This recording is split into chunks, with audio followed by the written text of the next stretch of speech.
अस्सलाम वालेकुम। उम्मीद है आप सब खैरियत से होंगे। आज आपके लिए एक बहुत ज़बरदस्त और बहुत ही मज़े की बिल्कुल हम बाज़ार स्टाइल में जिस तरह दही बड़े बनाते हैं, मैं आपको वही मार्केट वाले स्टाइल में बताऊंगी। इंशाल्लाह आपको बहुत पसंद आएंगे। चलिए जी शुरू करते हैं। बिस्मिल्लाहिर्रहमानिर्रहीम। सबसे पहले मैंने प्याज लिए हैं। ये देखिए जी, प्याज़ों को मैंने ठंडे पानी में डालकर इनको मैंने स्लाइसेस में काटा है, बारीक बारीक सा स्लाइसर की मदद से। अब मैंने इनको ठंडे यख पानी में मैंने बिल्कुल इनको भिगो के रख दिया है और इसमें 2 से 3 कतरे मैं विनेगर के ऐड करूँगी। ये देखिए जी, विनेगर ऐड मैंने कर दिया है, 3 से 4 कतरे ऐड किए हैं और इनको अब हमने पानी में डिप करके रख देना है ताकि इनका इतना कलर चेंज हो और हमारे प्याज जो हैं वो बिल्कुल फ्रेश और बिल्कुल जैसे खिले खिले से नज़र आते हैं वैसे रहें। अब जो उसका नेक्स्ट स्टेप है हम वो करेंगे। वो मैंने जी ये देखिए, ये सब्ज़ धनिया और सब्ज़ मिर्च वो मैंने लिया है। इनके मैंने कुंडी के अंदर इसको अच्छी तरह मैंने मैश कर लिया था, ग्राइंडर में हमने नहीं करना।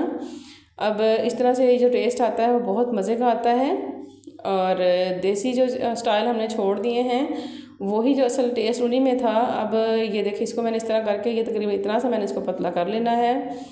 अब इसके बाद जो नेक्स्ट हमने ऐड करना है, तकरीबन आलू जो थे वो मैंने बॉयल कर लिए थे और पकौड़ियाँ भी मैंने उनको भिगो के रखा था, वो भी नरम सॉफ्ट हो गई हैं। और उसके बाद जो बाकी चीज़ें मैं इसमें ऐड करूँगी वो सारी मैंने प्रिपेयर कर ली हैं। अब मैं आपको बताऊँगी कि हमने वो जो बिल्कुल एक जो बाउल भर के दही के अंदर हर चीज़ डाल के हम लोग बना के रख लेते हैं, इस तरह से नहीं, बिल्कुल हमने फ्रेश और ज़बरदस्त ही हर प्लेट तैयार करनी है। और सबसे पहले ये देखें जी, ये मैंने फुल्कियाँ जो भिगो के रखी हुई थी, पकौड़ियाँ, ये मैंने इनको भिगो के रखा था पानी में। अब ये बहुत अच्छे से सॉफ्ट हो गई हैं और इनको मैंने पानी जो था इनका निचोड़ लिया था। और अब इसके ऊपर मैंने बॉयल आलू ऐड करने हैं। ये देखिए जी, ये आलू है बॉयल और तकरीबन थोड़े से मैंने इसके ऊपर ऐड किए हैं और उसके बाद चंद मैंने इसके बाद खीरे ऐड कर देने हैं। बिल्कुल बारीक से मैंने खीरे भी काटे हुए हैं इस तरह से। ये देखिए जी, अब जो मैंने प्याज भिगो के रखा हुआ था वो मैंने निचोड़ लिया है, उसको मैंने पानी उसका जो स्ट्रेन कर लिया था। अब वो प्याज थोड़े से मैंने इसके ऊपर ऐड किए हैं और उसके बाद जो मैं इसके ऊपर ऐड करूँगी ये है जी बंद गोभी, बिल्कुल बारीक सी काटी हुई बंद गोभी है।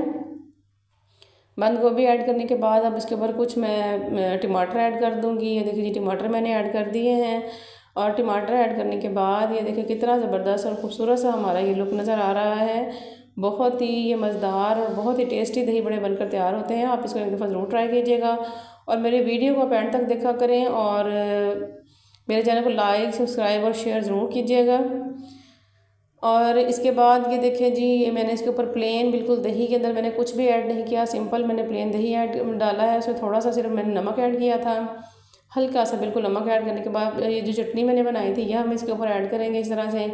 ये आपने हस्बे ज़रूरत लेनी है, जितनी आप पसंद करते हैं। अगर आप स्पाइस ज़्यादा लेते हैं तो चटनी हरी थोड़ी सी ज़्यादा ऐड कर लें। इस तरह हर बंदा अपनी अपनी मर्ज़ी के हिसाब से स्पाइस ले सकता है।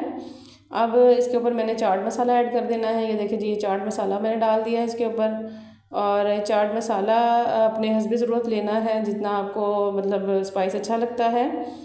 और चाट मसाला मैंने ऐड कर दिया। अब इसके ऊपर खूबसूरती के लिए मैं थोड़े से चंद पत्ते जो हैं वो सब्ज़ धनिया के ऐड कर दूँगी। ये देखें, और बहुत अच्छा लगता है, इसके साथ लुक जो है वो बहुत ज़बरदस्त आता है।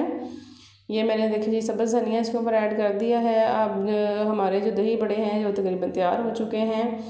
और इसके बाद ये देखें जी, मैंने इसके ऊपर चंद फुल्कियाँ ऐड की हैं ताकि इसकी खूबसूरती और डबल हो सके।